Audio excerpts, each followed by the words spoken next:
So the last movie I have to talk about before I see Romulus tomorrow night is Alien Covenant. This was once again directed by Ridley Scott, just like the original Alien movie was, just like Prometheus was a few years prior to this. And this is an interesting one to look back on. I remember this came out around the time where I had my movie theater job fresh out of high school. This was one of those employee screenings that I got to go to. It was a lot of fun late at night. And I remember thinking the movie was good, but not great coming out of it. I definitely liked it. Because again, I must reiterate, Ridley Scott knows how to do science fiction. So we follow a new crew of the colony ship Covenant. Among the crew are Katherine, Waterston, and Billy Crudup, and they discover what they think to be an uncharted paradise. While there, they meet David, played once again by Michael Fassbender, the synthetic survivor of the doomed Prometheus expedition. So yes, this is kind of a melding together of the Alien and Prometheus mythos. The mysterious world that they encounter soon turns dark and dangerous when a hostile alien life form,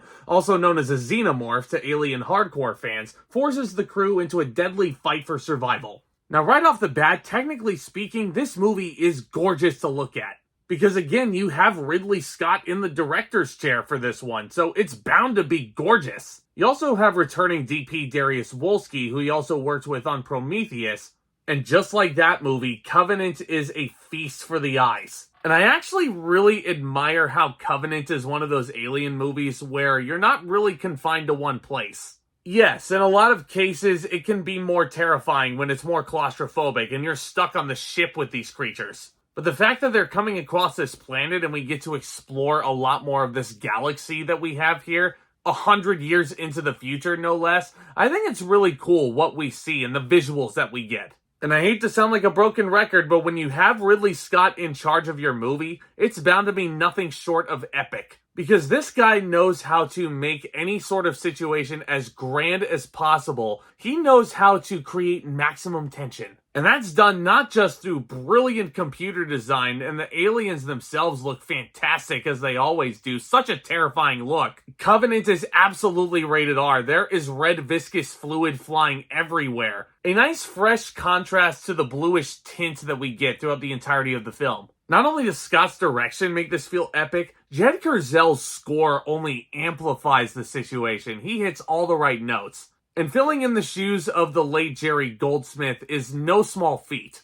And I think Jed Kurzel fills those shoes quite well. Across the board, I really don't think there's a weak performance on the board here. Katherine Waterston, who I would argue is the protagonist here, she was on a roll, especially in the late 20-teens. With 10 Cloverfield Lane and Fantastic Beasts under her belt by this point, this was a really, really good performance for her. Billy Crudup is really good, Demian Bichir as well. Even Danny McBride, I thought, gives a really good performance. And while the crew in this one isn't as interesting as the crews in the first two Alien movies, I still think with the performers and the famous people that we get, there's still enough to enjoy out of them. But again, a lot like Prometheus, people would argue that Michael Fassbender steals the movie. And yeah, this guy is definitely larger than life. You're never going to forget this guy if you watch Alien Covenant. And I'm not going to give away every single facet of this performance, but he has to do something that was incredibly difficult for actors at the time. And granted, we see this kind of performance in big blockbusters all the time now with the advancement of technology. But Fassbender kind of had to blaze a trail in some facets. And even though there are a few what the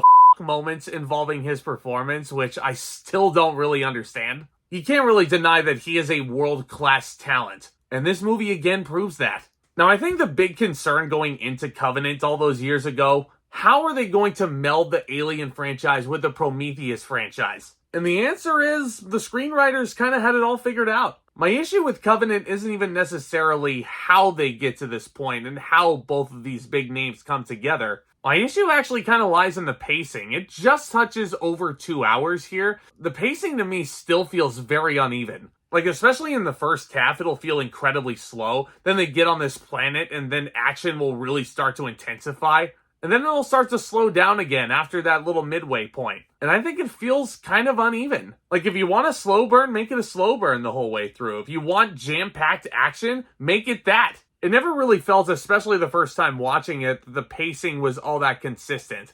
And on this rewatch, after not having seen it for a few years, I still feel that way. I think a lot like Prometheus, Covenant does have a lot of ballsy choices, but I think overall Prometheus is more well put together, because at least it had a consistent tone the whole way through and a consistent pace. And on this rewatch, I didn't even remember the first time I saw it because it was so late at night. I counted at least 4 different false endings. Like, Covenant could have ended, okay, yeah, is this a climax? Okay, no, not yet. Oh, maybe that could be the end. No, that's still going.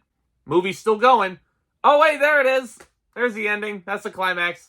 That's it. But yeah, even though I do have some technical issues with how Covenant is presented, technically speaking, it is a marvel to look at. Ridley Scott, again, does a marvelous job directing it. You have some phenomenal performances across the board. And I still believe that Covenant is one of the more solid entries in this franchise. I'm going to give Alien Covenant a B. One of those movies that you surely have to check out before Romulus comes out. Which, speaking of, the playlist is done, and I can't wait to finally check out Romulus tomorrow night. And once I watch it, you'll be damn sure that I'll be here to talk to you guys about it. But let me know what you think of Covenant down in the comments section. What is your favorite Alien movie of the franchise? What is your favorite science fiction movie of all time?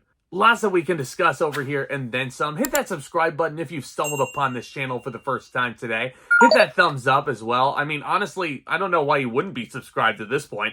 Thank you again for continuing to support this channel through another great retro playlist here. I have a lot more planned. A Halloween playlist is coming up, as I always have. And I've got a really fun collaboration coming up with another YouTuber to be announced. I'm going to be doing a lot of fun recording this Sunday regarding a classic movie that is reaching its 30th anniversary. It's one of those 3 Best Picture nominees from 1994 that I mentioned at the beginning of the year I was going to be talking about. And the plans for my Pulp Fiction review are finally falling into place, and I can't wait to show you guys what's in store. Thank you guys so much again for your continued support. And with all that being said, Back Talk, commence.